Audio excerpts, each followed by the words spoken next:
अनेकदा पावसाळा थंडीचे दिवस चालू झाले की आपल्याला इडली बनवताना अनेक प्रॉब्लेम येतात. एकच प्रॉब्लेम सगळ्यांचा असतो, इडलीचे पीठ व्यवस्थित आंबलं जात नाही. त्यामुळे इडली चिकट होते, चिवट होते किंवा खूप राठ होते. अशा वेळेस आपण खास टिप्सचं एकदम जाळीदार, हलकी फुलकी, मऊ लुसलुशीत अशी इडली कशी बनवायची ही रेसिपी बघतोय. अगदी अन्नाकडे मिळते त्या पद्धतीने आज आपण ही इडलीची रेसिपी बघणार आहे.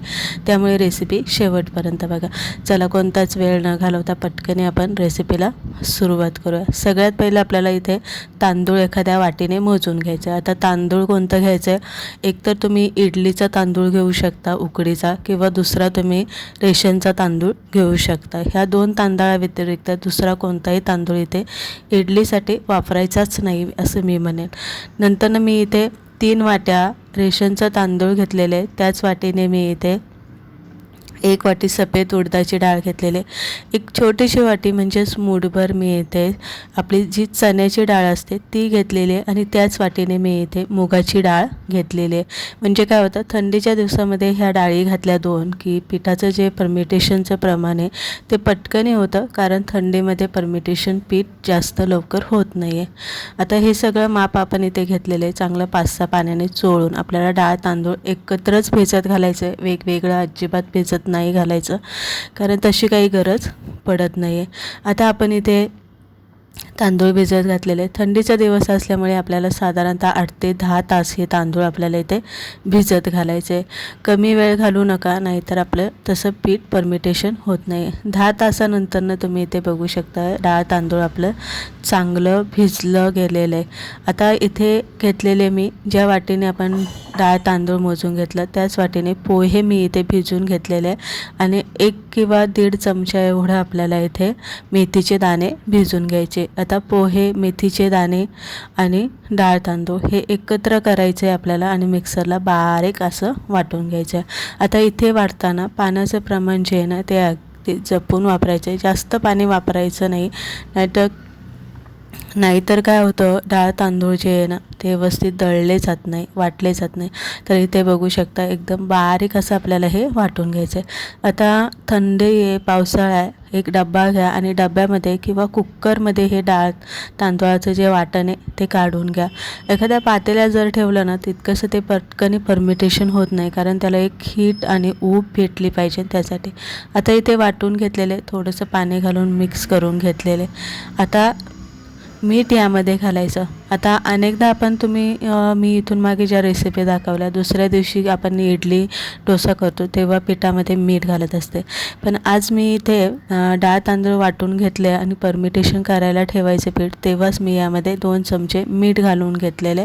कारण थंडी असल्यामुळे काय होतं, मिठाने पटकन ते आंबवण्याची जी प्रोसेस आहे ती जरासा लवकर होते. आता इथे चांगलं फेटून घेतले. झाकण लावून घ्या आणि वरून एखादा चांगला कॉटनचा कपडा झाकण घालून साधारणतः 10 ते 12 तासच आपल्याला हे पीठ परमिटेशन करायला ठेवायचं आहे. आता 10-12 तास का ठेवायचं आहे? पावसाळा आहे, थंडी आहे आणि या वेळेत आपल्याला जरासा वेळ जास्त लागतो. एवढ्या स्टेप तुम्ही जर लक्षात ठेवल्या ना तर इडली छान बनते.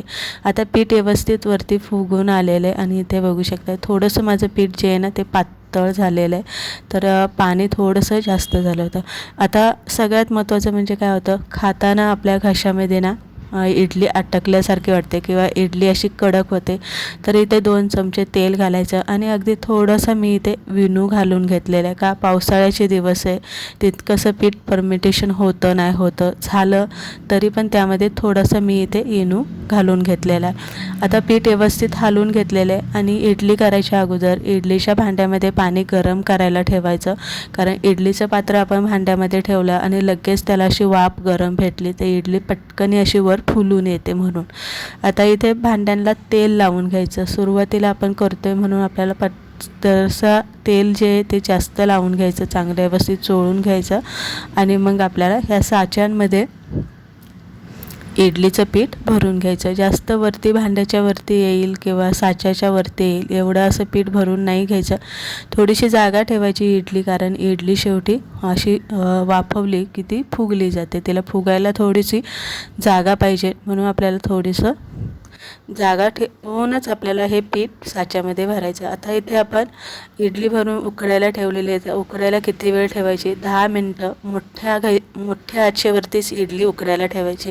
गॅस बारीक करायचा नाही आहे किंवा कमी वेळ किंवा जास्त वेळ उकडायची नाही आहे. जास्त वेळ जर तुम्ही इडली उकडायला ठेवली ना, इडली कडक होते. कमी वेळ उकडायला ठेवली तर कदाचित कच्ची राहते. लईत लई 8 ते 10 मिनटामध्ये आपली इडली उकडून होते तयार, हे लक्षात घ्यायचं आहे. 10 मिनटानंतर आपण चेक केली, इडली छान जाळीदार अशी वाफवली गेलेली, उकडली गेलेली आणि व्यवस्थित झालेली. आता हे इडलीचं पात्र जे आहे भांड्यातून बाहेर काढून ठेवायचं.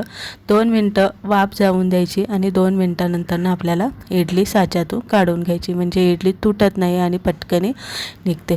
तर इथे बघू शकता सहज अशी साच्यातून इडली निघालेली आहे, एकदम प्लेन झालेली आहे, भांड्याला अजिबात चिटकलेली नाही आहे आणि सगळ्यात महत्त्वाचं म्हणजे इडली अशी टम फुगलेली आहे. इथे बघू शकता आणि इतकी मऊ झालेली आहे, इतकी हलकी झालेली आहे आणि एवढे पांढरं शुभ्र झालेली आहे ना की असं म्हणजे खूप छान झालेली आहे. तिला असं शब्दात सांगता येणार नाही, पण एवढी मस्त अशी ती इडली आपली आजची बनून तयार झालेली आहे. हाताने सुद्धा सहज निघते. इथे तुम्ही बघू शकता मी हातानेच काढते, हाताने निघते, एकदम प्लेन निघते, एकदम जाळीदार झालेली आहे. फक्त ह्या इडली बनवताना पावसाळा असो किंवा थंडीचे दिवस असो, इडली करताना ह्या छोट्या छोट्या गोष्टी लक्षात ठेवल्या ना तर इडली परफेक्ट अन्नाकडे मिळते. साऊथ इंडियन जशी इडली असते अगदी तशी इडली आजची इडली आपली बनून तयार झालेली. तुम्हाला इडलीची रेसिपी आवडली असेल लाईक करा, शेअर करा आणि तुम्हीसुद्धा ह्या स्टेप वापरून इडली बनवण्याचा प्रयत्न करा. परत एकदा अशाच रेसिपी बरोबर भेटूया.